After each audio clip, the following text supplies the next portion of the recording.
Hello and welcome. So I got my tongue pierced about it was last Friday, so it's Saturday, 5 days ago. So this is a just a 5 day update on how my tongue piercing is doing. So I will give you a quick show.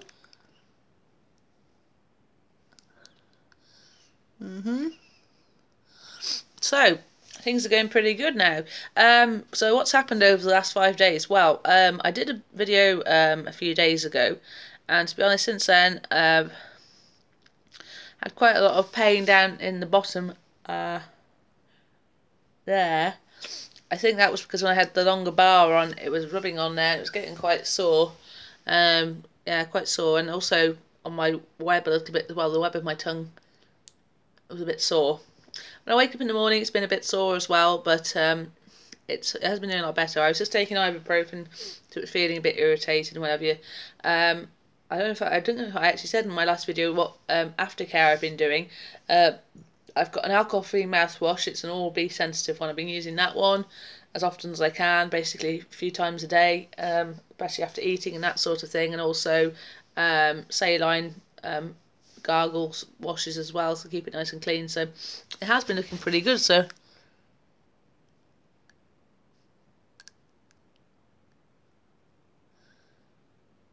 there's a little bit of gunk there, but yeah, it's been comfortable. Yeah, I finally got over the biggest drama, and that was eating. I've been having massive problems with eating, and I kept biting on the bar.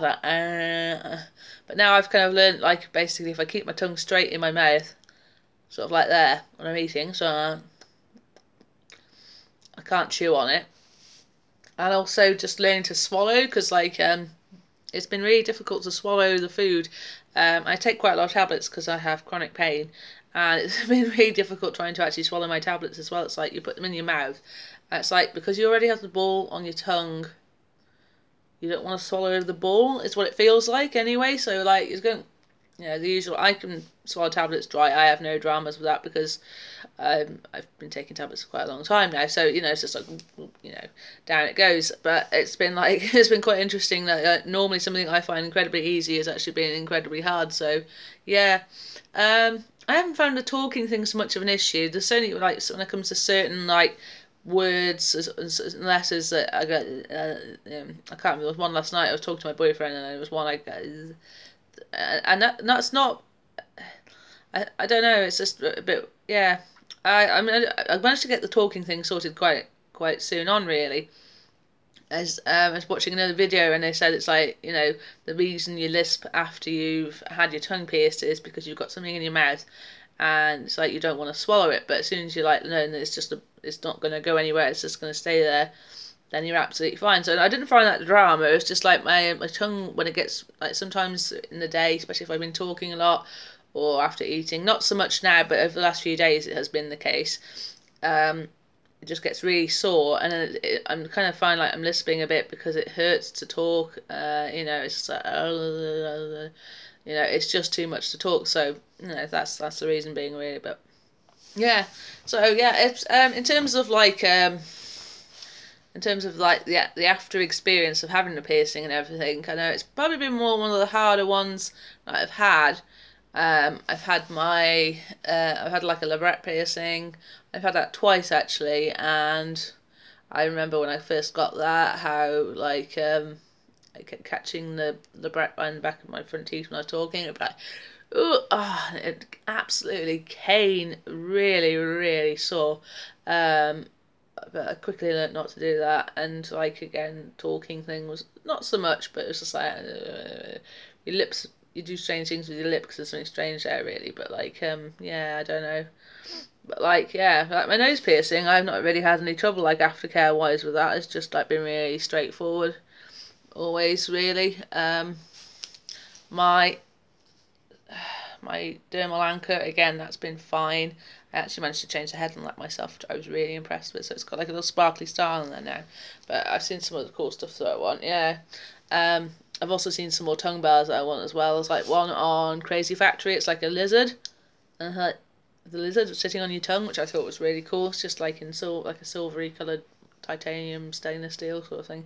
I really like the look of that. So yeah, hopefully get some more body jewellery soon, and then show you my new jewellery when I get it. But this one, so I wish I had like a UV torch, because it actually is like UV reactive, and I thought it was pretty cool.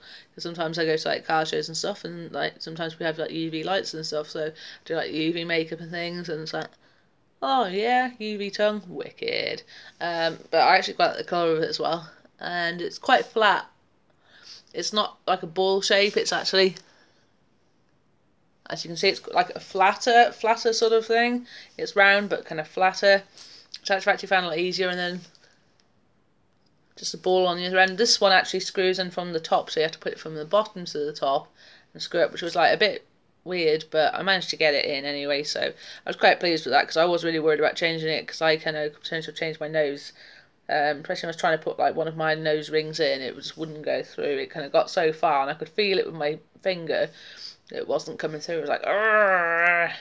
Really, really annoying. Anyway, but there we go. So yeah, would I get my tongue pierced again? Yeah, I really like it. Like I said, you know, the things that have happened have not necessarily been like, it's like, probably ate as much as I normally ate, because I, drama with eating and stuff. I mean, I usually have like a yogurt for breakfast anyway, so like yogurts was just like, suck it in, fine, yeah, you know. That's like, it's a frustration, and it's an annoyance not being able to kind of eat how you'd normally eat, and getting used to that. But seriously, like, I found it, yeah, it's fine really. I really enjoy it. Like kissing my boyfriend, that was kind of interesting to start with and quite sore, but we're getting better at that one. I've seen a vibrating tongue bar, which I'm quite keen to try out, and so is he. So yeah, we're looking forward to that. So I might give that a go down the line. But seriously, yeah. So no, it's awesome, and it's quite cool. My mum was quite horrified when I told her, and she's like, "Oh no, why would you?" I was like, "I did it myself. I didn't pay for someone to do it. I did it myself. You know, just because someone makes it better. At least I didn't spend loads of money on it. I don't know. Yeah, but I've been told this is it now for facial piercings. Boyfriend says he hopes I'm not going to get any more facial piercings. And I said, okay. So I've got my stretchers. Like I've got my 18mm, 16mm, nose, tongue, dermal anchor, belly button. Might get a nipple done in the future as well. That's another one, which, and I might add to like the dermal anchors I have. Might have like a couple either side, so make it like a pattern or something. But like the dermal anchor was seriously like the most trouble-free piercing I've ever had. It was absolutely fantastic. I'd have them all over again. Fantastic. I don't think I'd do a dermal anchor myself, because I really wouldn't have a clue how to. But like, if someone asked me like, can you pierce my tongue for me? I was like, sure. If they're okay and everything, because I know how to do it now. I've had the experience of doing it, I guess, and if you can do it on yourself, I think you can do it on anyone else. Yeah, so that's how it's going. So for now, I will say goodbye. Bye.